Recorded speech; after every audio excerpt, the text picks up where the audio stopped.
Du côté de l'île d'Orléans maintenant, alors que l'on annonce le début des travaux de requalification de l'entrée de l'île, le projet d'embellissement est loin de plaire à tout le monde. Lucien Ferland, propriétaire du site commercial situé dans la Côte-du-Pont, se pose de sérieuses questions quant à la sécurité des usagers de la route qu'il juge compromise dans le plan proposé par la MRC de l'île d'Orléans et par le ministère des Transports du Québec.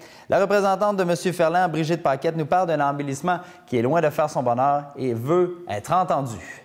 Bien, nous, le projet d'aménagement de l'entrée de l'île nous a été proposé dans le journal Autour de l'île.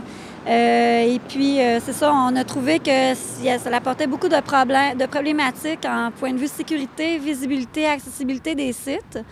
On a fait une simulation pour démontrer justement le problème, la problématique de circulation.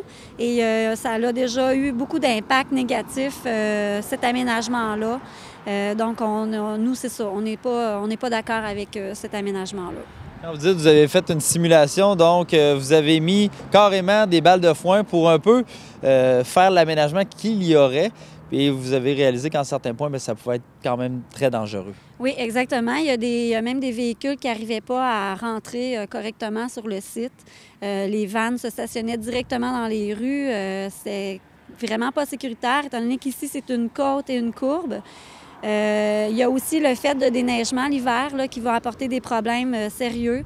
Les gens doivent s'immobiliser directement dans la côte pour pouvoir entrer ou sortir. Donc, il va y avoir des freinages brusques qui vont se faire et la suite, ça va venir avec là, les dérapages et puis les gens qui ne seront pas capables de prendre la courbe correctement. Puis... Qu'est-ce que vous avez fait par rapport à ça? Pour réagir face à ça, je pense que vous avez fait circuler une pétition également. Oui, exactement. On a fait une pétition qui a duré quand même 4 jours, qui n'est pas énorme. Puis on a eu quand même 500 signatures des gens qui s'opposaient à ça. C'est pas simplement la propriété qui se trouve devant l'aménagement, mais c'est les gens de l'île au complet. Tous ceux qui utilisent la côte de l'île, donc ça concerne les gens de l'île au complet et les touristes et les gens de l'extérieur. Et ces gens-là ont vite réalisé avec la simulation que oui, il y avait une problématique et ils nous appuient en signant la pétition là, à ce niveau-là. Est-ce que vous avez montré ces preuves-là, ces constats-là à la MRC, au ministère des Transports du Québec? Oui, on a présenté notre pétition justement à la MRC et à la municipalité de Saint-Pierre qui ont tout simplement balayé ça en disant que c'était pas une pétition sérieuse, qu'il n'y avait pas suite à faire avec ça, là, que le projet allait se faire quand même et qu'il allait se faire comme ça. Donc, on ne veut pas vous écouter, autrement dit. Exactement. On n'a pas eu d'entente, on n'a pas eu d'écoute. Nous, on a pourtant été très constructifs dans notre approche. On nous a proposé d'autres plans d'aménagement et eux, ils ont tout simplement fermé les yeux. Ils veulent faire leur aménagement, puis ils vont le faire comme ça, puis c'est non discutable.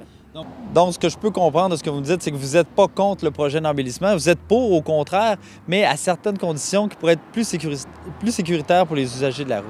C'est ça, exactement. Nous autres, on veut qu'il y ait un embellissement. On n'est pas contre l'embellissement. On sait que l'entrée de l'île, c'est un besoin d'embellir le coin. On est conscient de ça.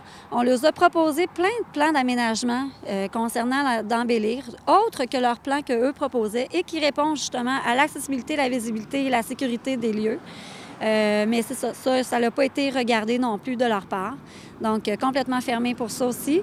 Et puis, l'embellissement, il va y en avoir d'embellissement ici sur le site dès que le propriétaire va pouvoir faire des démarches parce qu'en ce moment, c'est bloqué aussi pour d'autres dossiers. Alors, on attend les ouvertures des permis aussi pour pouvoir justement embellir le coin puis contribuer à embellir l'île. On parle de début des travaux octobre-novembre, puis vous m'avez dit en pré-entrevue qu'il y avait peut-être un empressement d'agir aussi, puis ça vous dérange? Oui, ça nous dérange vraiment le fait qu'ils veulent faire ça tout de suite parce que justement, il y a d'autres projets qui s'en viennent, comme par exemple le pont, le croisé des chemins, et que ça, c'est dans 7 à 10 ans, c'est d'ici 10 ans finalement. Et puis, l'aménagement qu'ils proposent ici devant la propriété, c'est tout de suite qu'ils veulent faire ça, même s'ils savent que peut-être ça va être défait pour faire autre chose prochainement. Et ça va être fait avec l'argent du parc rural. Donc, il y a 100 000 $ qu'ils veulent investir ici et c'est notre argent aussi. Fait que je pense qu'il faut que le monde le sache, puis il faut faire quelque chose à ce niveau-là, il faut se faire entendre.